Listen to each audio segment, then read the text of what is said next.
بسم اللہ الرحمن الرحیم ان اللہ و ملائکاتہ یصلون علی النبی یا ایھا الذین آمنوا صلوا علیہ وسلموا تسلیما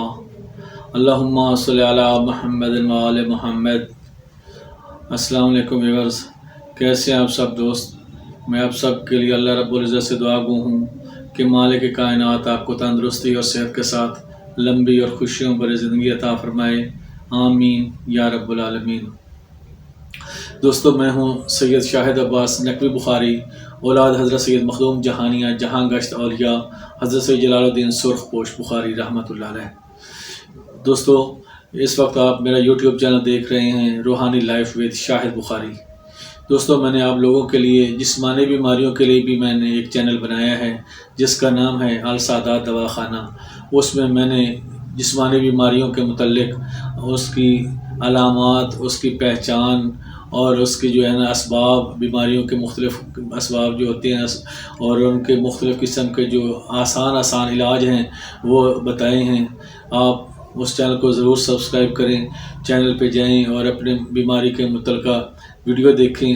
اور پنسار سورس سے آسانی سے وہ مل جانے والے نسخہ جات ادویات آپ لیں اور آسانی سے بن جانے والی آپ دوائی بنائیں اور فائدہ اٹھائیں، اور میرے حق میں دعا کریں کہ اللہ تعالی ہم سے راضی ہو۔ ہم نے یہ خالصتاً اللہ کی رضا کے لیے یہ آپ کو نسخے بھی شیئر کر رہا ہوں، اور روحانی لائف میں جادو کی کاٹ کے لیے یا کاروبار کی بندش کے لیے یا کسی قسم کی بھی پریشانی کے لیے یہ روحانی لائف میں بھی عملیات بتا رہا ہوں اور ساتھ جسمانی بیماریوں کے نسخے بھی بتا رہا ہوں۔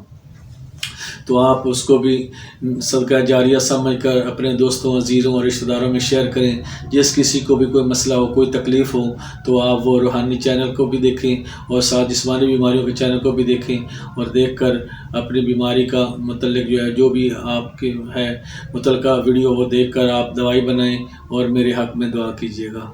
تو دوستو، اس وقت آپ دیکھ رہے ہیں روحانی لائف ود شاہد بخاری۔ تو یہاں آج ہم جس اسم اعظم کا ذکر کرنے لگے ہیں وہ ہے یا غفار ہو، یا غفور ہو، یا غافر ہو۔ یہ تینوں اسماء جو ہیں یہ بخشش کے لیے ہیں، گناہوں کی مغفرت کے لیے ہیں۔ تو یہ تینوں اسماء کثرت سے پڑھنے چاہیے، اپنے گناہوں کی مغفرت کے لیے، اپنے گناہوں کی بخشش کے لیے۔ حضرت امام جعفر صادق علیہ السلام فرماتے ہیں کہ جو کوئی شخص کو کوئی پریشانی آ جائے، یا کسی کو کوئی مسئلہ ہو، کوئی درپیش ہو، کسی قسم کی اچانک مصیبت آ جائے، یا اس پر روزی تنگ کر دی گئی ہو،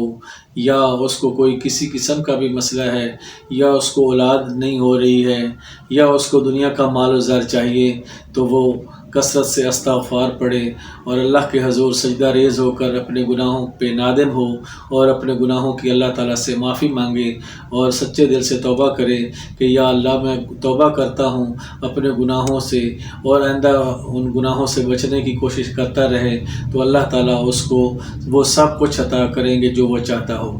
چاہے دنیا کا مال و دولت ہو، چاہے اولاد ہو، یا چاہے جو بھی وہ اللہ تعالیٰ سے طلب کرے گا، انشاءاللہ مالک اس کو عطا فرمائے گا۔ تو اسی طرح ایک دفعہ حضرت علی کرم اللہ وجہہ اپنے کچھ جو مومنین تھے ان کے ساتھ بیٹھے ہوئے تھے، اور ایک شخص آیا اور فرمایا کہ یا مولا، کہ میرے پاس رزق کی بہت تنگی ہے، تو میں کیا کروں؟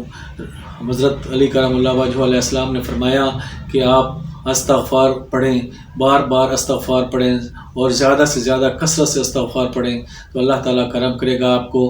جو غیب سے روزی عطا فرمائے گا، آپ کی جو رزق کی پابندی ہے وہ ختم ہو جائے گی، اور انشاءاللہ آپ کو کثرت سے رزق ملے گا۔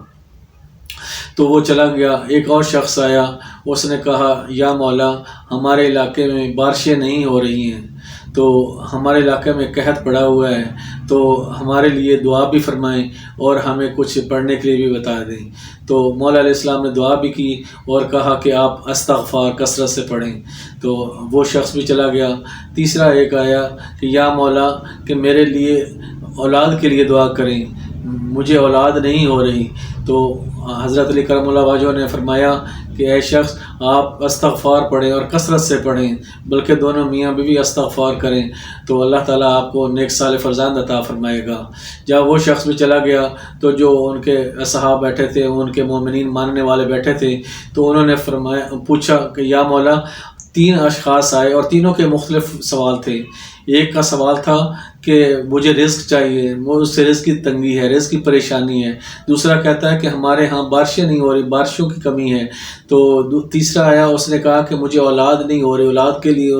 اور تینوں کے سوال الگ تھے، اور آپ نے تینوں کو ایک ہی عمل بتایا کہ استغفار پڑھیں، اپنے گناہوں کی معافی مانگیں۔ تو مولا علی علیہ السلام فرماتے ہیں کہ قرآن ہمارے گھر پہ نازل ہوا ہے اور ہم بہتر سمجھتے ہیں، اور قرآن میں ہی اللہ تعالیٰ نے ارشاد فرمایا ہے کہ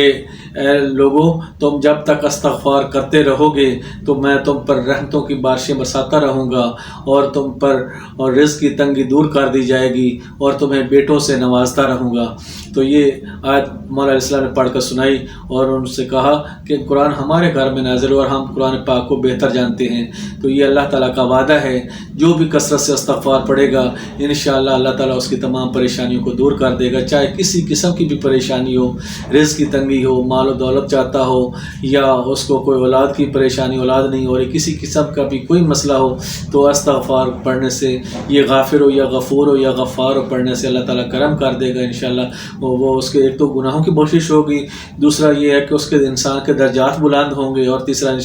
انشاءاللہ دنیا کی مال و دولت بھی ہوگی،